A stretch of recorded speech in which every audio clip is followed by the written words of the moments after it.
What is up, San Antonio Spurs fans? Welcome to TSR Sports. Well, another week has gone by, and the Spurs again finished 1-2. They've had 3 games every week since the season started, and they've been 1-2 every week, losing a heartbreaker against the Thunder, destroying the Kings, and then getting crushed by the Mavs. The Mavericks are 3-0 against us this year.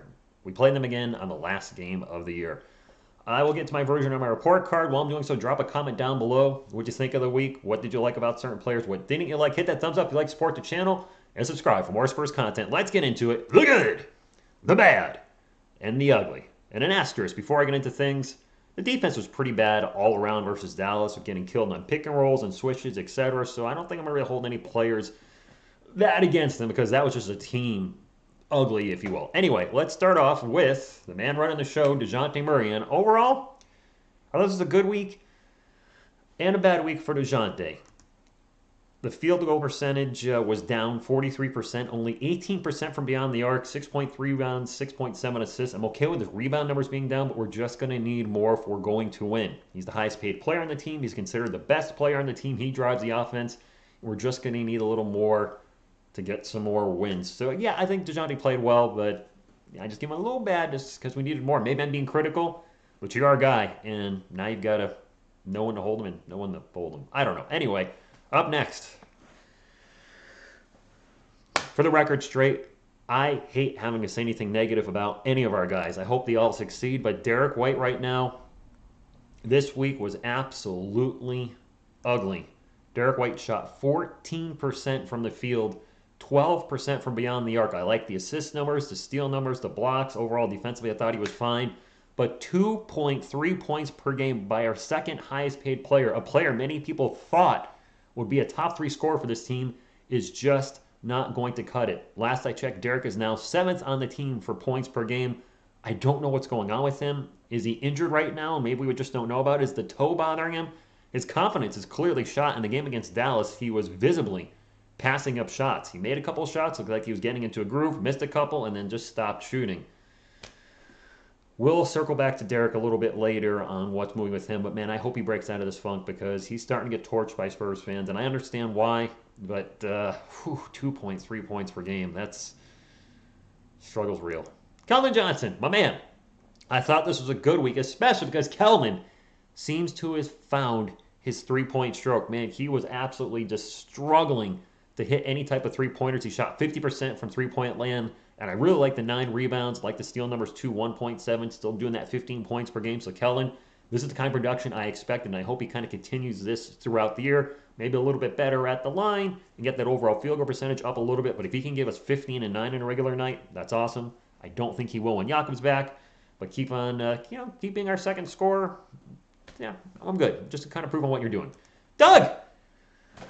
After a very rough week last week, granted he was coming back from injury, Doug was fantastic this week. I gave Doug a good rating as well. Fantastic shooting. 51% from the field, 62% from beyond the arc. The only blip I have on the radar here is 25% from the line. What is going on with our team from the free throw line? We are the second worst team in the NBA when it comes to overall free throw shooting. I believe I read only the Houston Rockets are worse. Chip? Pop? You guys practicing free throws? Guess not. Drew Eubanks. Now, some of y'all may disagree with this. I'm going to give Drew a good for last week. The reason being, he's being asked to be a starter and getting just under 24 minutes a game. That is not his role. He's being asked to do a lot more than really what we should expect from him. He's a backup center. He's a bench player. And overall, I thought he was good. Shot 80% from the field. Of course, all his shots were, within probably a couple feet of the basket. 8.3 rebounds. Don't really have many complaints considering, what the expectations were for Drew. And he did have a career high against the Kings of 18. So, if you can produce and score and get some rebounds, hey, I'll take it. And as soon as Yak is back, he'll obviously go back to the bench. He might not even be the primary backup with Thaddeus Young playing pretty well. Time will tell, but I thought Drew had a good week. Devin Vassell. And I mentioned we'd circle back to the Derek White situation. And this is one that I see a lot, is fans are now saying they'd like to see Devin Vassell start in place of Derek. And I get it.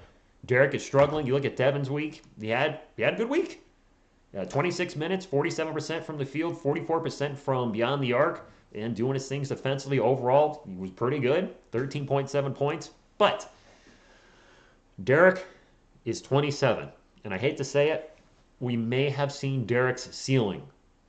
Denver Nuggets Derek, with that big dunk over Paul Millsap, or bubble Derek, was that his ceiling? Because he's not reached that yet. Last year we had he's injured, he's injured, he's injured, he's injured. What do we have this year? We can't make excuses for Derek White anymore. A lot of you are clamoring for him to come off the bench. And I get it, because Devin is 22, I believe, a little taller. I think he has a little more length. Might have a lot more length, actually. And we don't know what his ceiling is yet. We're seeing him grow throughout this season. We saw him grow last season. We're seeing a trend of just up. And we don't know what the sky is, the limit right now. Is the sky the limit for Devin Vassell? What is his ceiling? We don't know. Could he be a 20 points per game guy, 2.5 steals, a lockdown 3-and-D player, but also has moves, can get into the paint, finish, and have a great mid-range jumper? He's shown us a great ability to not only create his own shots, but he's got a shooter's mentality. We saw him miss a three. I forgot which game it was, the Kings or the Mavs, and the ball came right back out to him on an offensive rebound, put it back up and made it. That's confidence in your shot, whether it's going in or not. If Derek keeps playing the way he is, I got to think, I don't know when. Pop's usually pretty loyal to his starters and guys that have been here, but at some point you got to say, this is not working. And Devin Vassell might be a starter by the year's end. Maybe he'll be a starter before the All-Star break. Just keep doing what you're doing, Devin. Sky's the limit right now. Lonnie Skywalker. Lonnie, you know what? I thought you had a good week. And a bad week. The field goal percentage was obviously down 36% and 20% from the arc. But overall, I liked what I was seeing in games. Showed some good defense here and there. Scored 13.3 points a game and had a team best, for those of you analytic folks, plus 7.3 points per game while he was out there. Everybody else, a lot of players were in the negative, and nobody else cleared +3. So the team played better. Maybe someone with garbage time, whatever it was. The team was outscoring the opponent when Lonnie was in there. Up next, Thaddeus Young. Thad, I thought he had a good week. We're asking a lot more of Thad right now, and he got so little playing time, and barely any playing time in preseason. To start this season, he got very little playing time, and that has definitely shown us he can play. A ridiculous 73% from the field, of course, also like Drew Eubanks, all within the paint, close to the hoop. Was giving us some rebounds.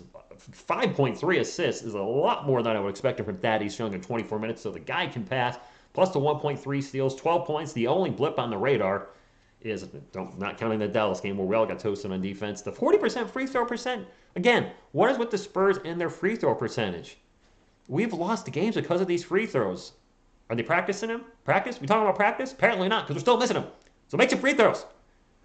And last but not least, Brynn Forbes with a solid 12.3 minutes per game.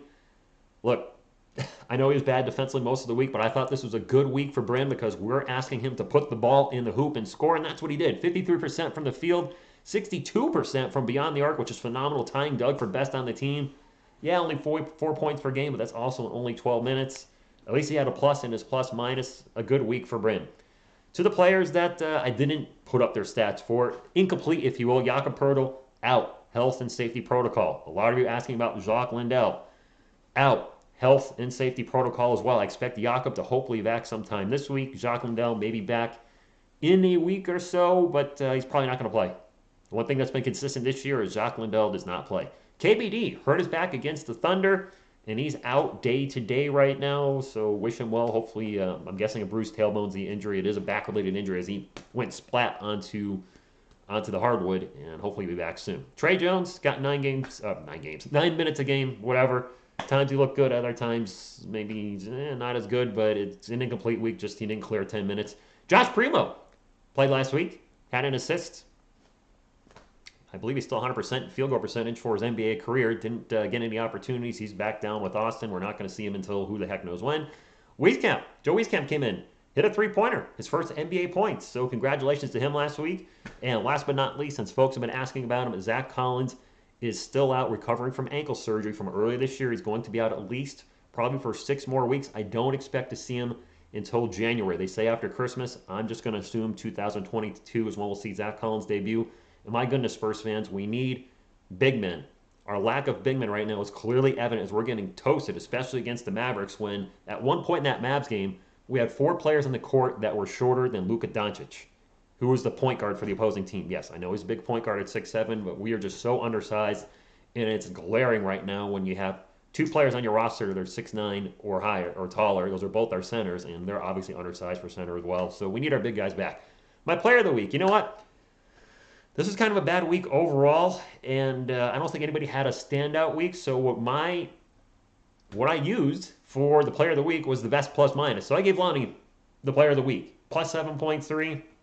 I really didn't see anybody here that really stood out last week. If you have a different player of the week, please let me know in the comments. I just, I went with the guy that had best plus minus because it was just such a rough week with the blown game against the Thunder. Yes, we annihilated the Kings, but then we got decimated by the Mavs, which kind of just took away all that good juju we had going from that Kings game. Up next, the Lakers, which they're playing today, 3:30 Eastern my time, so I will be calling that. I think that's going to be a struggle because we are going to be undersized. I don't know how Drew Eubanks and Anthony Davis Drew Eubanks and Thaddeus Young are going to stop Anthony Davis. I believe LeBron James is out, but they beat us without LeBron, and that was the heartbreaking loss. The first time we played against the Lakers, we missed 7 free throws in the fourth quarter. Game went to overtime and we lost. So hopefully we can get them back, so to speak, today. Then we got the Clippers Tuesday night. That's going to be a very late one, 10:30 Eastern. I'll be calling that. Oh boy. And then we round out the week with the Timberwolves. I'll be taking that game off, and we were finishing my week with 2 Nets games. So, yeah, I'll be transparent with you guys. Looking at the schedule for this week, I have a feeling we're going to see another 1-2. Will probably happen. We'll probably lose against the Lakers, pull the upset against the Clippers, or vice versa. Upset the Lakers today and then lose against the Clippers, and then lose against the Timberwolves when we feel like we should have a win there. That's just the way the season's been. We desperately need Jakob Poeltl, and we desperately need to make free throws and close games out, and they're just not doing it. Hopefully we can go 2-1 this week. Hopefully we can go 3-0, but 2-1 would be better than the 1-2 we have every week. That's all I got, guys. Hope to see you this afternoon against the Lakers, and let's get a win for crying out loud. Thank you all so much, and as always, go Spurs, go!